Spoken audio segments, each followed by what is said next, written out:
So my pyramid was followed in 2011 by My Plate, which is based on dietary guidelines. It's the USDA's most recent food guide, and it illustrates proportions of the 5 food groups: the fruits, the vegetables, the grains, the protein, and the dairy. It emphasizes proportionality, as shown by how much of the plate should be filled with the different foods, as well as variety. We want to include 5 vegetable subgroups, varied protein sources, whole grains, fruit, and dairy. And we also want to engage in moderation by choosing nutrient-dense food that helps balance calories. So here you can see some of the recommendations made for My Plate. It's a lot less numbers intensive than My Pyramid, but some of the basic important points are to balance calories, so enjoy your food but eat less and avoid oversized portions. You want to increase the amount of fruits and vegetables. Make half your plate fruits and vegetables, and make at least half your grains whole grains, and then switch to fat-free or low-fat milk. That would be 1% milk if you're in the dairy aisle at your grocery store. We also want to reduce the amount of sodium that we have in our diet, so compare sodium in foods such as soup, breads, and frozen meals, and choose the foods with the lower numbers. And we want to drink water instead of sugary drinks. And the reasons for this are fairly straightforward. We've covered them in some of the previous slides, but again, the avoidance of obesity, high blood pressure, diabetes, stroke, and heart attack, all of which tend to go hand in hand. So if we look at the My Plate Daily Food Plan, we want to ask how much food to eat from each group. One way to do it is through ounces. If we're looking at grains and protein, examples would be a cup of cold cereal, a half cup of cooked cereal or grains, a slice of bread, a tablespoon of peanut butter, 1 egg, a quarter cup of cooked dry beans, nuts, or seeds. For fruits, vegetables, and dairy, cups are a convenient measure. Teaspoons should be used for oils, which are liquids at room temperature. Remember that oils have less calories per molecule than saturated fats do, which tend to be solids at room temperature. Examples of saturated fats would be things like Crisco. And they also recommend 150 minutes of activity each week. So if we look at the My Plate Daily Food Plan, what you're seeing up here are the recommended amounts of each of these groups: grains 6 ounces, vegetables 2.5 cups, fruit 2 cups, dairy 3 cups, and protein 5.5 ounces. It says again to have about 150 minutes at least each week of physical activity, and know your limits on fats, sugars, and sodium. So with that in mind, we've got a couple of slides coming up here that will address the My Plate food plan and how to use it when you've got a food item in your diet that might fall into more than one of these particular groups. So let's take a listen to My Plate.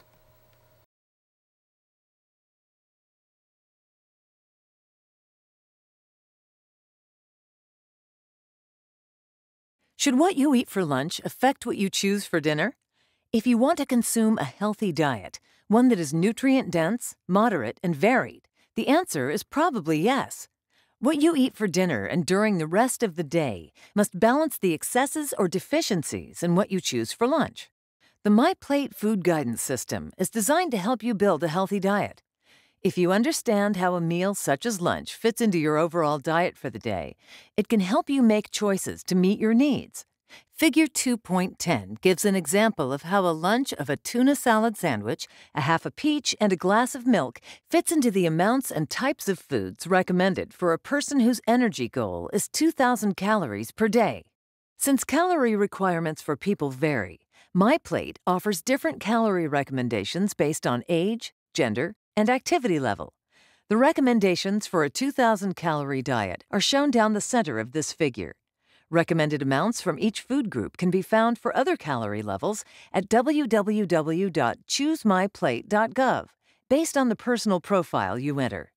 To see how lunch or any other meal fits into the My Plate recommendations, it's important to know what counts as a cup or an ounce in each of the food groups. Let's look at the grain recommendation at the top of the figure to see how much this lunch provides. Following the lines from the lunch menu on the left of the figure to the grain group to the right shows that lunch provides 2 of the recommended 6 ounces of grains for the day. If you look at the breakfast, you can see that the cereal and whole wheat toast would provide another 3 ounces, and dinner includes a 1/6 ounce in the whole wheat roll. To the far right is a My Plate tip that half of your grain choices should be whole grains. The whole grain bread and roll make up half of the grain servings, so this day meets that recommendation. The target for vegetables in this example is 2½ cups for the day. Lunch has only about 1/4 of a cup of vegetables. So to meet this recommendation, other meals need to provide the missing vegetables. In this example, the sweet potato and corn at dinner provides 1½ cups of vegetables. Adding a leafy green vegetable, such as a spinach salad, would be a good addition to this lunch and help meet the day's goal. In general, eating foods at each meal in the proportions shown in My Plate can provide a balanced intake of required nutrients and food components. If each meal does not match the My Plate proportions, for example, if you don't like eating vegetables with your morning meal, these can be added at snacks or at other meals to ensure that your overall diet for the day matches the proportions shown in My Plate and meets the food group recommendations for the day. Following the recommendations and food selection tips provided by My Plate helps you not only meet nutritional needs, but also promote health and prevent chronic disease.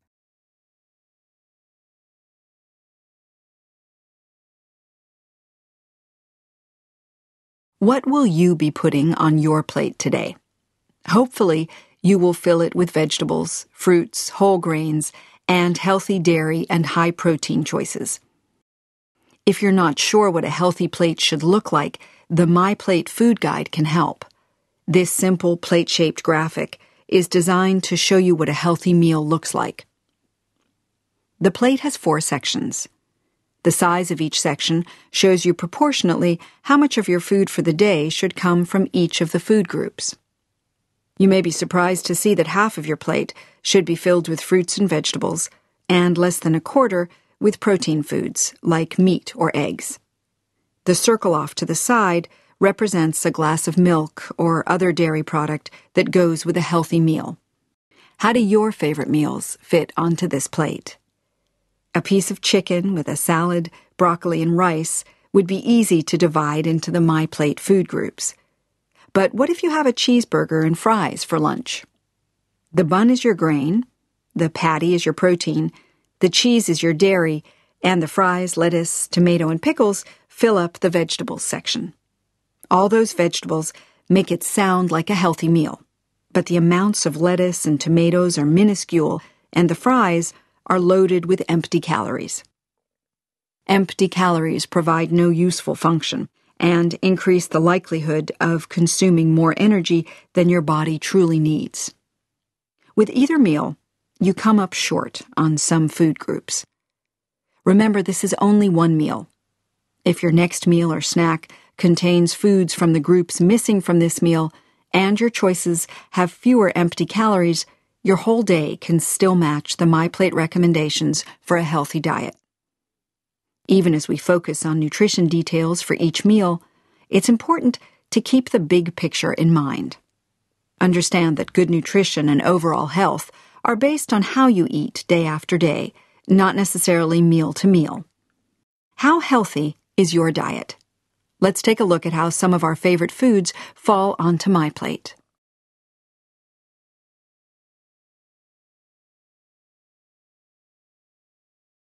How does a bowl of macaroni and cheese fit onto My Plate? In order to figure this out, you have to think of the ingredients that go into macaroni and cheese.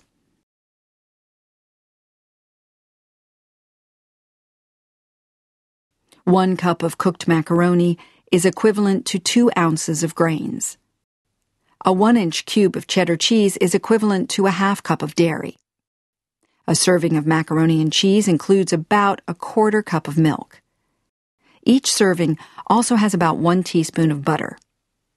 Since butter is a solid fat, it adds empty calories and does not fit into any MyPlate food group.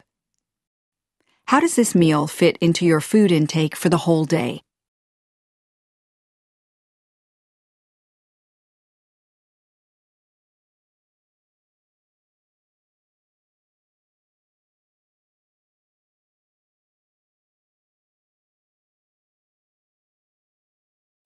Mac and cheese is comfort food that you can enjoy any time of the year, but it doesn't do much to fill MyPlate.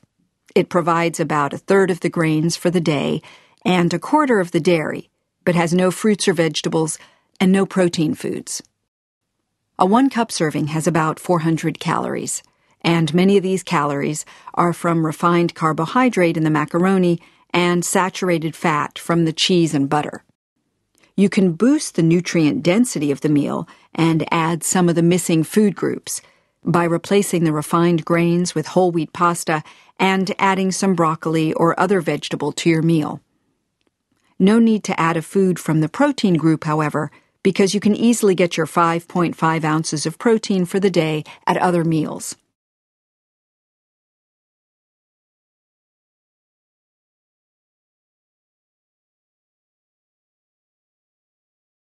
What ingredients go in your favorite stir-fry?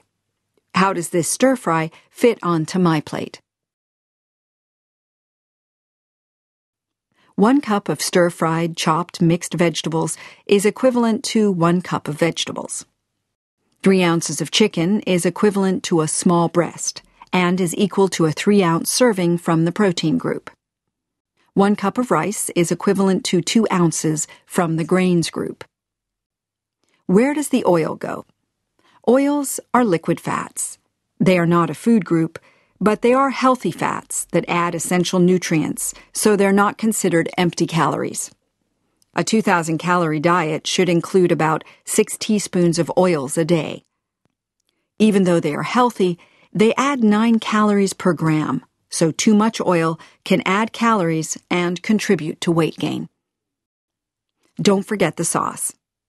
When looking at food ingredients, it is easy to forget sauces. Hoisin sauce is a spicy stir-fry sauce, but it contains starch and sugar that add empty calories. How does this meal fit into your food intake for the whole day? This stir-fry with rice provides about half the recommended amount of protein foods, 40% of the recommended vegetables, and 30% of the amount of grains recommended, but no fruit and no dairy.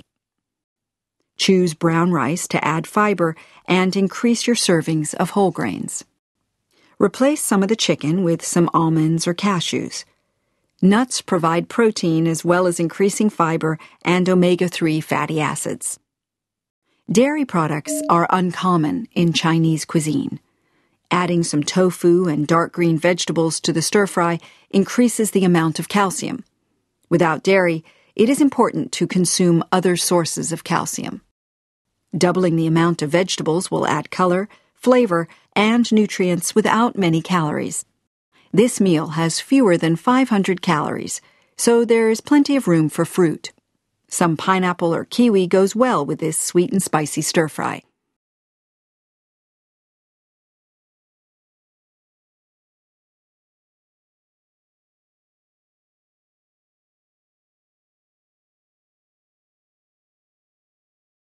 How does a pizza, topped with pepperoni and sausage, fit onto MyPlate?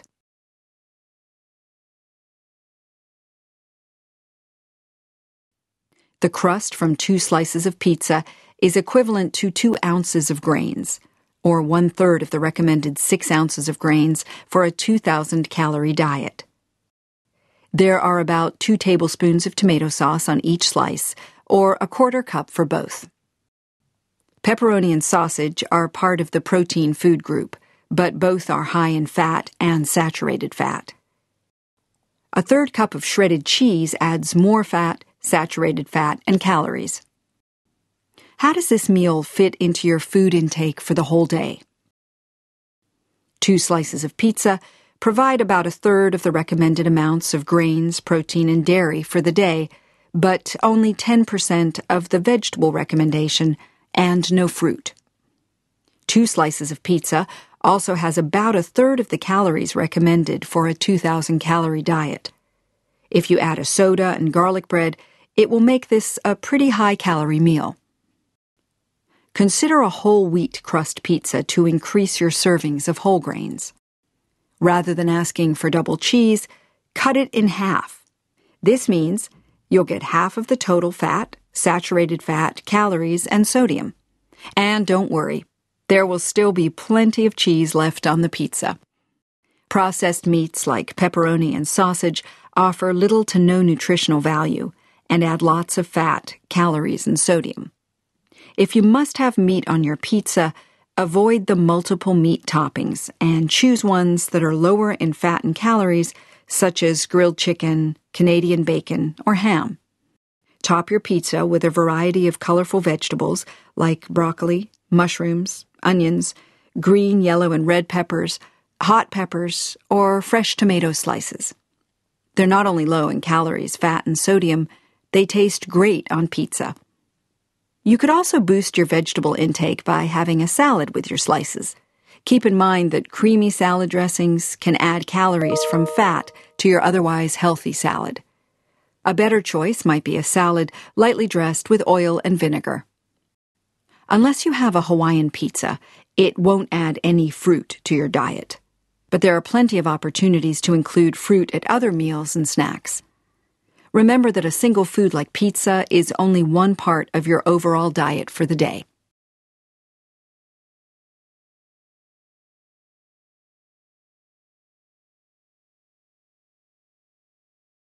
How does an omelet fit onto my plate? In order to figure this out, you have to think of the ingredients that go into an omelet. 1 egg is equivalent to a 1-ounce serving of protein, so a 3-egg omelet is 3 ounces of protein foods.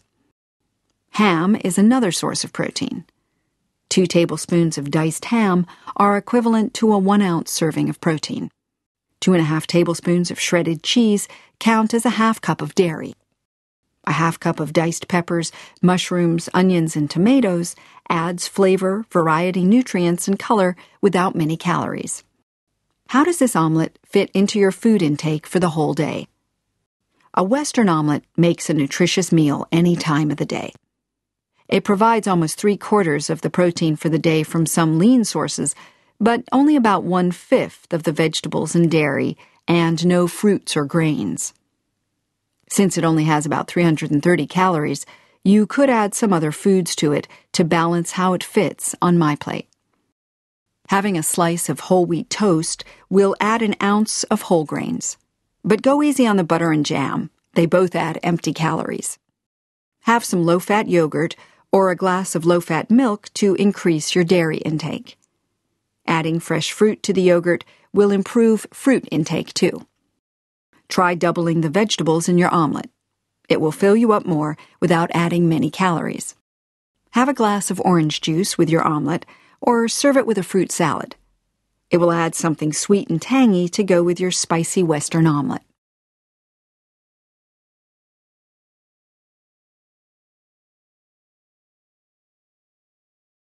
How does a gyro, sometimes pronounced gyro, fit on my plate? Let's take a look.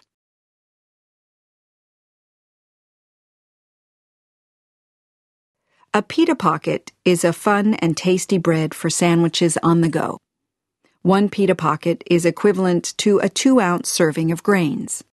A typical gyro has about 3 ounces of seasoned beef or lamb. Protein food choices, particularly meats, aren't always low in fat. Gyro meat is typically higher in total fat and saturated fat than some other choices.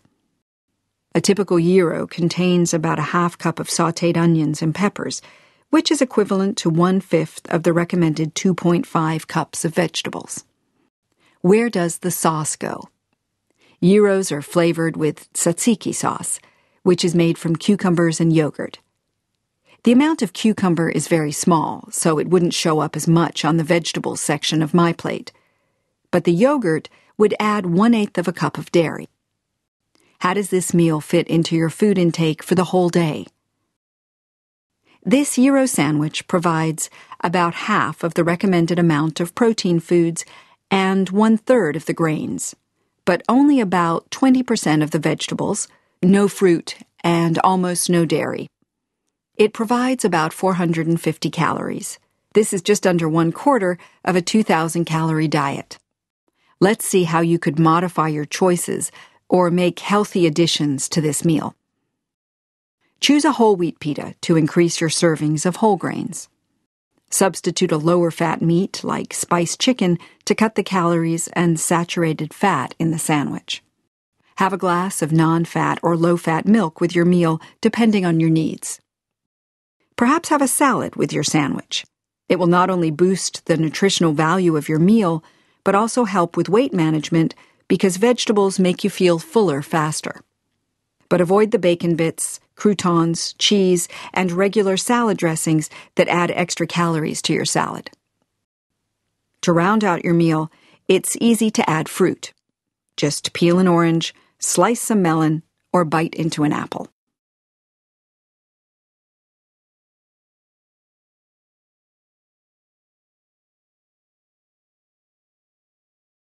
How does a burrito fit onto my plate? In order to figure this out, you have to think of the ingredients that go into a burrito.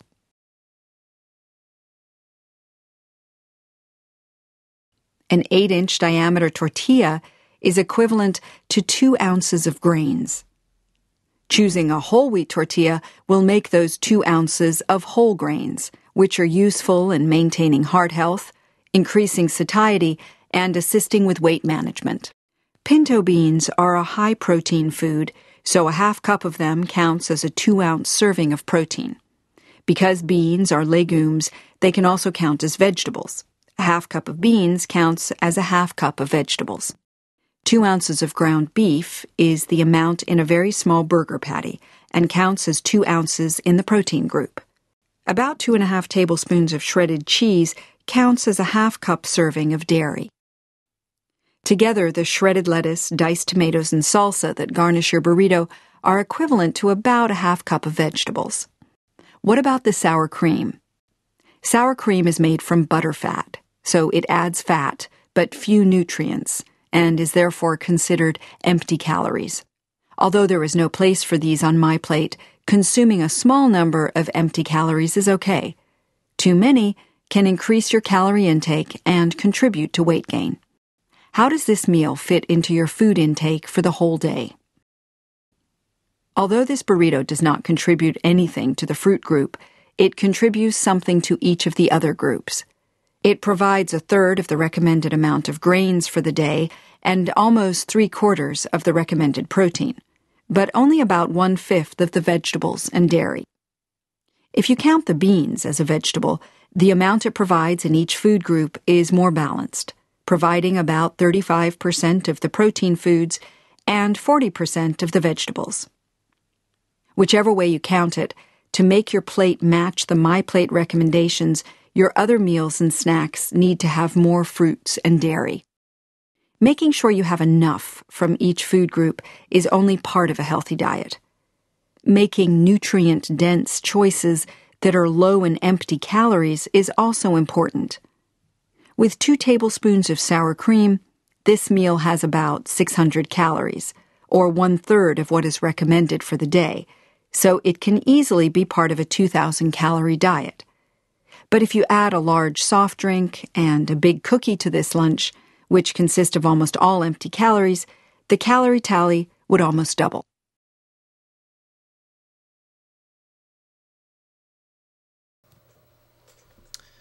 So a couple of things we'd like to look at are discretionary calories.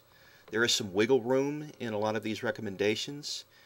If you're at a healthy weight and you choose nutrient-dense foods, you can satisfy all your nutrient needs with fewer calories than you need to maintain your weight. The extra calories needed to maintain your weight can come from additional nutrient-dense choices from foods such as candy, soda, or butter that are high in added sugar or solid fats.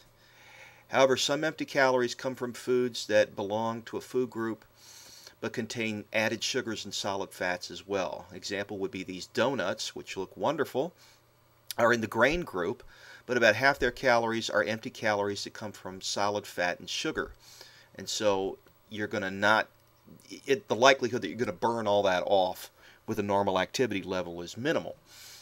Some foods such as butter, table sugar, soft drinks, and candy don't belong in any food group because all their calories are empty.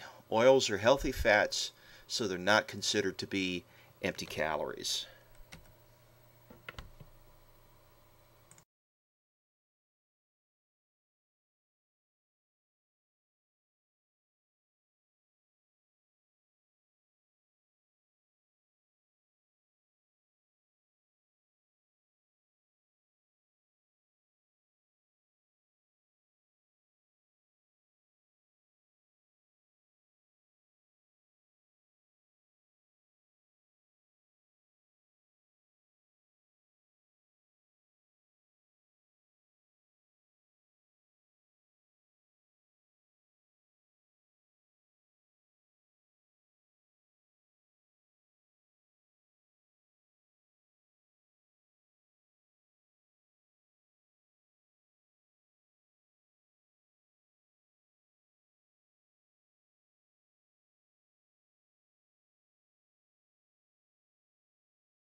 So let's talk a little bit about exchange lists. These were developed in the 1950s for diabetics.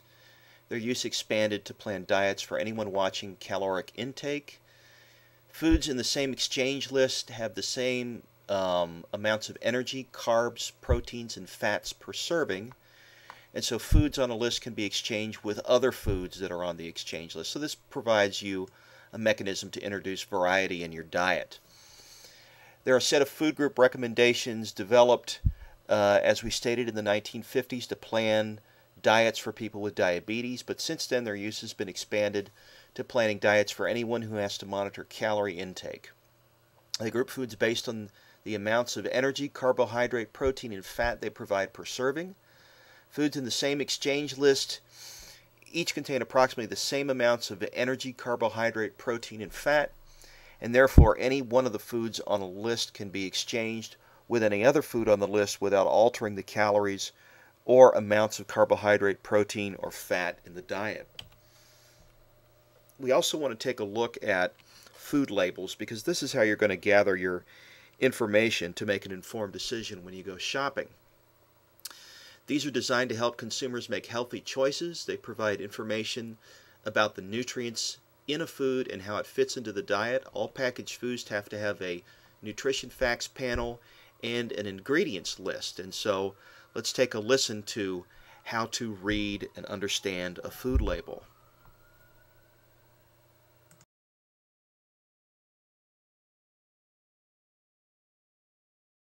Here is a typical nutrition facts panel from a food label. The label information is standardized so that consumers can compare nutritional values of similar foods.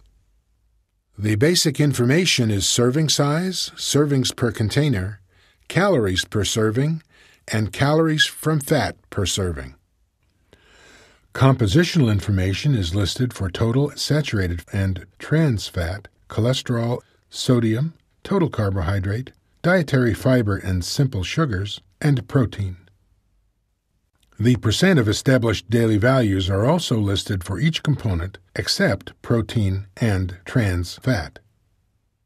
Percent daily values are calculated on the basis of both a 2,000 and a 2,500 calorie per day diet.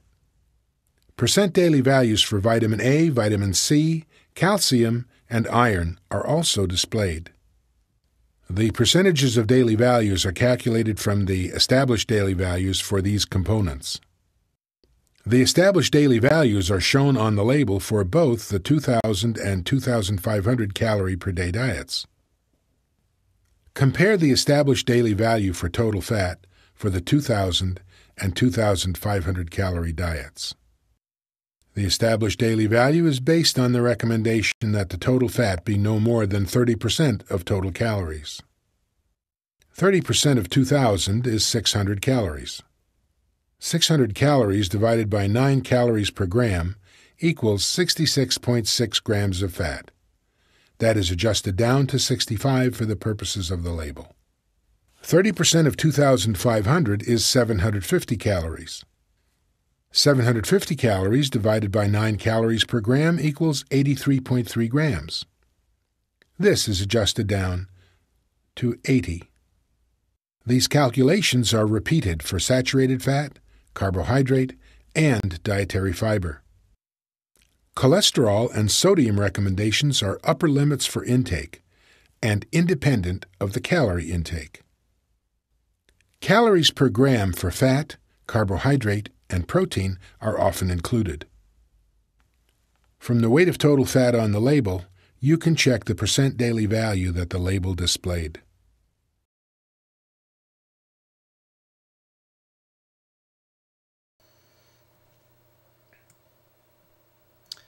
So as per the previous video, we note that all food labels must contain a nutrition facts panel. This is mandated by the federal government.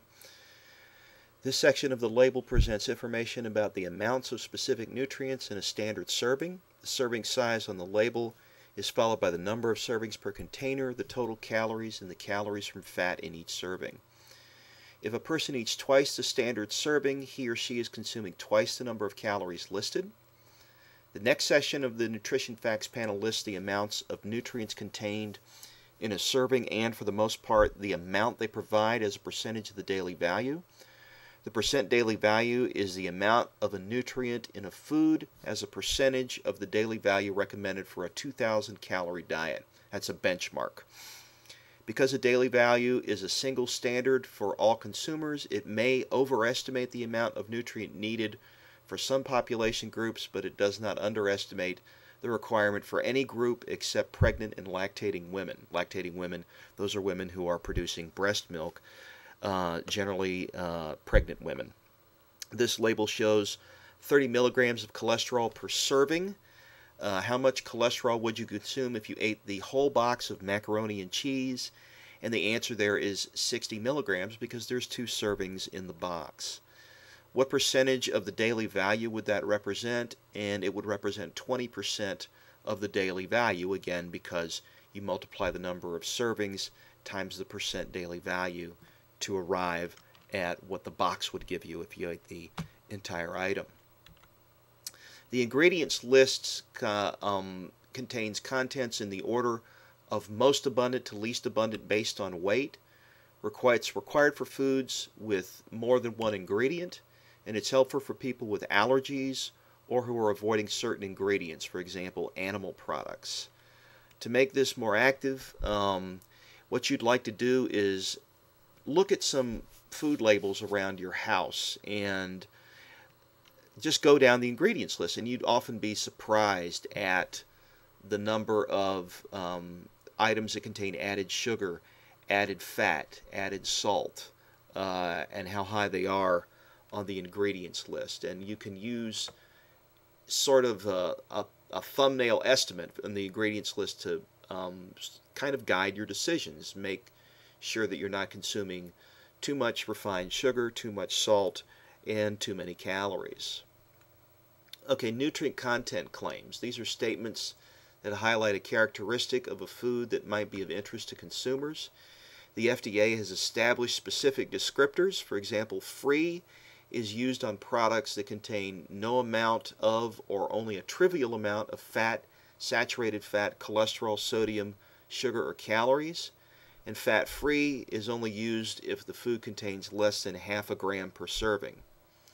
The next label here, or the table 2.2, is in your textbook, and it just shows you the different claims and the descriptors that you can use when you're reading some of these food labels and trying to make a judgment based on nutrient content. Health claims are statements that refer to a relationship between a nutrient, food, food component or dietary supplement, and reduced risk of disease or health-related condition. Food must have a naturally good source of one of 6 nutrients and must not contain more than 20% the daily value for fat, saturated fat, cholesterol, or sodium. All these claims are reviewed by the FDA, so you can put a little bit more stock in health claims than you can qualified health claims or structure function claims that we're going to see in a couple of slides.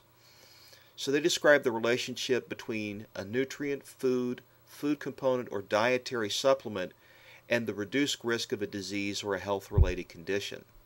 All health claims are reviewed by the FDA, and to carry a claim, a food must be a naturally good source of one of the 6 nutrients, vitamin A, vitamin C, protein, calcium, iron, or fiber, and must not contain more than 20% of the daily value for fat, saturated fat, cholesterol, or sodium. Approved health claims are supported by strong scientific evidence. So remember the scientific method video we watched on Wednesday, and keep in mind that this is the technique used to generate meaningful data that can be built upon by subsequent experimentation, and then we can apply that information to public health as we do when we generate these nutrition labels and we make these health claims. Now, a qualified health claim is a little bit of a different animal. It's still a health claim. It's supported by scientific evidence, but in a qualified health claim, it may not be well established. There may be controversy. So what we have are a classification called qualified health claims. They have to contain a qualifying statement in the claim. And again, not to take this in the strict dietetic sense, you want to take these claims with a grain of salt. You want to have, you want to hold back your judgment before taking these qualified health claims as truth. Such a claim has to be accompanied by an explanatory statement to avoid misleading consumers. So let's take a look at this health claim. 4 grams of soluble fiber from oatmeal daily in a diet low in saturated fat and cholesterol may reduce the risk of heart disease. So the question is this a health claim or a qualified health claim? Da, da, da, da, da, da, da. And the answer is it's a qualified health claim because of the disclaimer, may reduce the risk of heart disease. Okay, food supplements. These are governed by laws for foods and not drugs. They're required to have a supplements facts panel. They may also include nutrient content claims or health claims and can contain structure function claims. What is a structure function claim? They don't require approval, but they must notify the FDA that they're putting this on the container. They must include disclaimers. The FDA does not evaluate these. The product is not intended to diagnose, treat, cure, or prevent any disease. It may appear on food labels, but are not required to notify the FDA or include disclaimers. We're responsible for ensuring the accuracy and truthfulness of the claim if we're making the structure function claim. So again, this is even less substantiated than a qualified health claim. So they describe the role of a dietary ingredient in maintaining normal structure, function, or general well-being. For example, a structure function claim about calcium may state that calcium builds strong bones. One about fiber may say fiber maintains bowel regularity. These statements can be misleading. For example, the health claim lowers cholesterol requires FDA approval, but the structure function claim helps maintain normal cholesterol levels does not. So it's a little tricky. It would not be unreasonable for consumers with high cholesterol to conclude that a product that helps maintain normal cholesterol levels would help lower their elevated blood cholesterol level to within the normal range, and that may not in fact occur if they were to consume the product. So again, we have to hold back a little doubt when we read structure function claims. So let's review. A health claim such as lowers cholesterol requires FDA approval and is backed by strong scientific evidence. A structure function claim such as helps maintain normal cholesterol levels is not necessary to be, the FDA doesn't need to be around to approve that particular claim. So what I thought I'd do is give you a couple of videos that talk about these nutrition facts labels, serving size, and how sometimes these servings that you get when you buy groceries can be misleading. Let's take a listen to serving sleight of hand.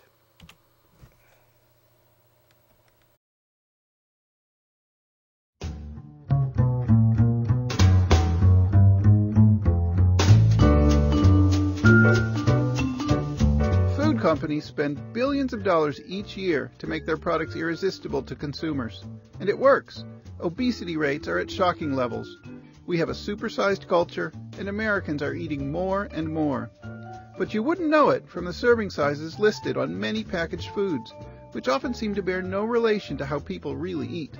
The federal government sets the laws governing food labeling and serving size, but many people say the current regulations are outdated and in need of change. Nutrition labels are supposed to help people make good decisions about healthy eating. Just about every package of food that you buy in the grocery store has a nutrition label on it. It tells you the amount of calories, fat, salt, sugar, and other ingredients. But serving size is the key to everything. It determines the amount of calories and all the other nutrients on the label. But if you make the serving size too small, unless people study the label carefully, they may think they're getting fewer calories, less salt, less sugar than they really are. The results can be pretty bizarre. Let's start with breakfast, but not the big bowl of Frosted Flakes that you're used to having. The federal government says that a serving of breakfast cereals is 3/4 of a cup. Now that's not very much. And even Kellogg's would seem to suggest that most people want to eat more because they make a Go cup of Frosted Flakes with twice that amount. Kellogg's also puts a lot of the nutrition information right on the front of the box. That way parents can get a look and see what their kids are getting. But they may look at this and see 110 calories and think that's not that much without realizing it's 110 calories per serving. Many kids are probably eating 2 to 3 times that much every morning. Now let's say you don't want cereal. You'd rather have a muffin. Well, here's a blueberry muffin. And I look at the package, and it tells me that a muffin has 220 calories.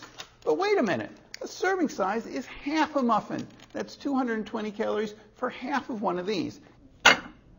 If I eat the whole thing, which I'm probably going to do, that means that I've had 440 calories. That's about 1/4 of all the calories that an average person eats in a day, a 2,000 calorie diet. Now, on to lunch. Here, I've got my microwavable bowl of Healthy Choice soup. It says right on the front of the label that it has 130 calories and 440 milligrams of sodium. It's even got the seal of the Heart Association. This is clearly made to be heated up and eaten by one person at a sitting. But wait a minute. The label on the back tells me that there's about 2 servings in here. So all of these values that I've read up front have to be doubled. I'm actually getting double the calories and about 800 milligrams of salt. That's about half of what the government says many people should be getting in a day. Now, with my soup, I want some chips. Here we go. But wait a minute. It says a serving is 6 chips. Who eats just 6 chips? All that label studying has given me an appetite for some good comfort food. How about a nice big plate of spaghetti? Not so fast. The label says that a single serving of spaghetti is 1/8 of a package. That's 2 ounces. So I measured out 2 ounces and cooked it up. It's not the stingiest portion in the world, but it's a far cry from what a lot of people pile on their plate. And here's another oddity. The label on the spaghetti sauce says that a serving of sauce is 1/2 cup.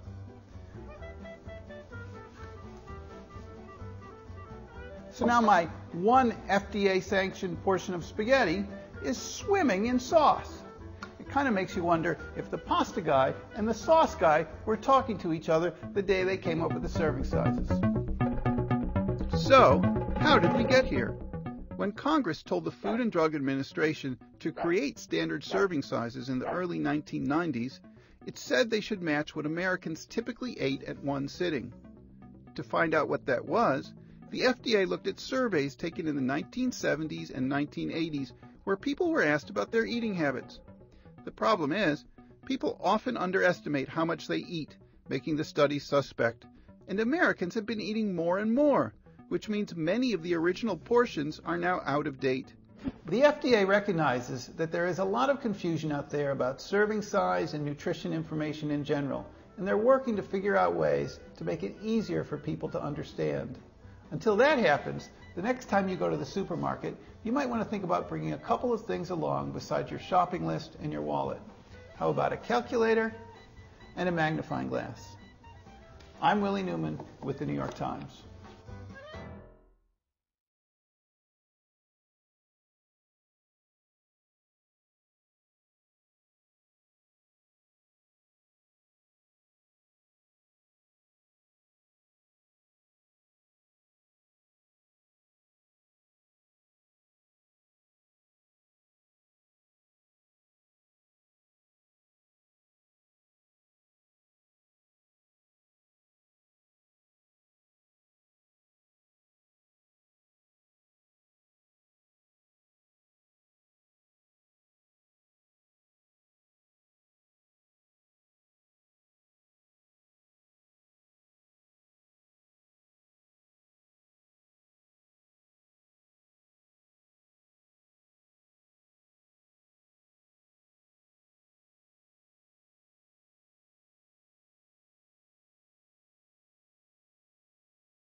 So that was interesting.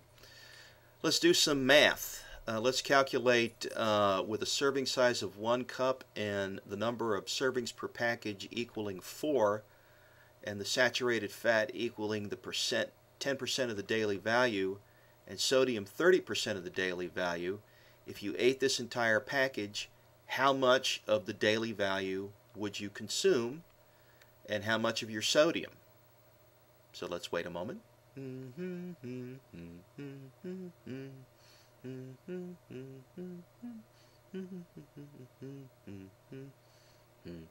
So, I hope you came up with 40% of the daily value for saturated fat and 120% of the value for sodium. So you'd exceed your RDA for sodium very easily.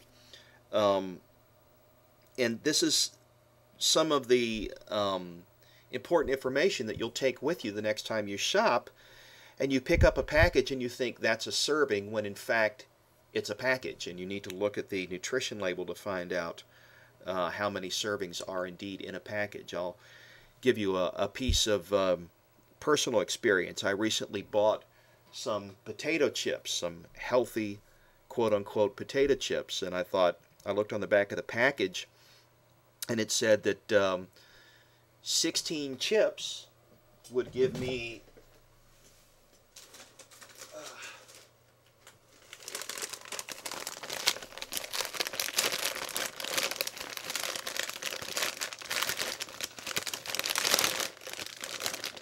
11% of my percent daily value for saturated fat and 13% of my percent daily value for sodium and 4% for carbohydrates and 4% for dietary fiber.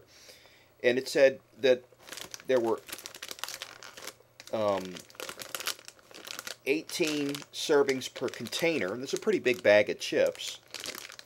And if you look at the number of chips in a serving, let's see here, it's 38 chips. And I thought, wow, that's a lot of chips. But then I opened up the package, and the chips are about the size of a quarter. So there you go, right? All sorts of interesting things that can happen if you're not paying close attention to what the nutrition label says. Okay, so which of the following is not required in the nutrition facts panel? A nutrient claim, a serving size, percent daily value of saturated fat, or an ingredients list. I'll give you a couple seconds. And the answer is nutrient claim. Okay. What are the similarities and differences between dietary recommendations and the food guide, nutrition and supplement facts panels, and nutrition content and structure function claims? Well, this is kind of interesting. Dietary supplement labels have to provide directions for use and must provide information about ingredients that are not nutrients and for which daily values have not been established. For such ingredients, it's difficult to tell from the label whether the amount included in a serving is helpful, harmful, or has no effect. For the dietary recommendations and the food guide is essentially a way for you to choose among different groups of foods to satisfy your nutrition needs. Dietary recommendations are looking at the amount of fat, saturated fat, sodium, which are components of food. And how about the difference between nutrient content and structure function claims? And the difference there is FDA approval.